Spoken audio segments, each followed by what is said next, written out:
কি রে চলো এই আবার ভয় পেয়ে গেছে। ভয়ের কারণটা হলো ও নীল রঙের জারটা। কালকে ভয়ের কারণটা বুঝতে পারলাম, এতক্ষণে ভয়ের কারণটা বুঝতে পারলাম যে ভয়ের কারণটা কী আছে। ওকে ভয়টা আমি কোনো রকমভাবে ভাঙাতেই পারছি না। ও একবার গিয়ে গন্ধ শুনলেই ঠিক হয়ে যাবে। ওই কেমন ভয় পাচ্ছে, আমি ওকে ভয়টা কাটাতে চাইছি, ভয়টা পাচ্ছি না কাটাতে। এদিকে দেখি বাবা কি বলছে, দেখি চলো। ওই যে দেখো আরেকজন রান্না করছে, দেখি আসো। আরেকজন রান্না করছে, কি রান্না করছে দেখি আসো। চলো আমরা বাইরে সিঁড়িতে যাই, চলো আমরা সিঁড়িতে যাই, সিঁড়িতে যাই। এই কতগুলো হাতা, একটা হাতা বার করো।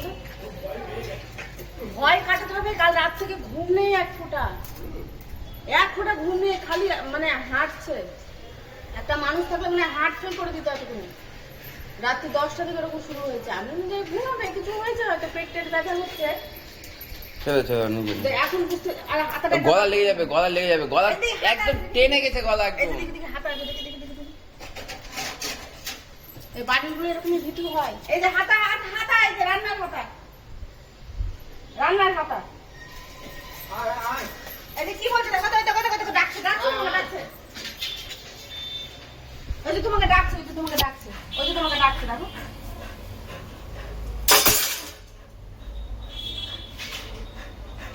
সারাদিন এরকম আমার করবে, তো অবস্থা খারাপ হয়ে যাবে। ভয় না কাটলে কি করবো তুমি?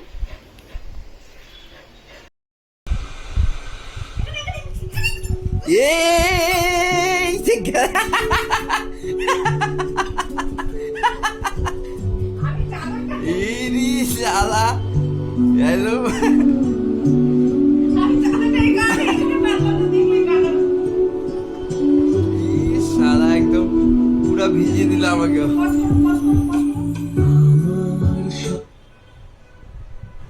আজকে গায়ে জল ভরে দিলাম। সারা রাত কালকে ঘুমাইনি, মানে ওর সাথে আমিও ঘুমাইনি। কালকে খুব একটা বাজে রাত গেছে, মানে এক কথা বলতে গেলে ভয়ঙ্কর রাত গেছে। কত রকমের যে ভাবনা চিন্তা এসছে মাথার মধ্যে ওর, মানে ইয়ে দেখে না। ও এক ফোঁটা মানে 1 মিনিট কি 2 সেকেন্ডের জন্য কোথাও বসছে না কোথাও চোখ বন্ধ করছে, না একটু মাথা নিচু করছে।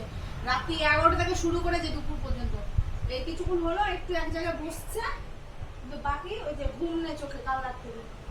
সেই কি অবস্থা। এবার আমাদের রান্না বান্না হয়ে গেছে, আমরা খাওয়া দাওয়া করে ঘুমিয়ে পড়বো। ঘুমাবো, রাত্রে ঘুম হয়নি আমারও।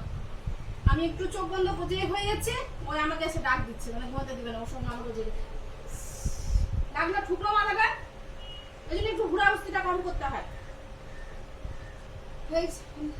ভয় তো কাটাতে পারলাম না, ঠিকই আছে। আর চেয়ে এতদিন পর আমি ভিডিওটা পেলাম, যেটা দীপের কাছে ছিল। সঙ্গে সঙ্গে আমি বলি আমাকে সেন্ড করে দিতে, না বাবু সময়ই হয় না। তো খুব কষ্ট করে ওই যে ও ঘুমিয়েছে, বাপরে। এবার আমিও একটু শান্তিতে ঘুমাবো, বাকিগুলো তো দেখেই নিয়েছি।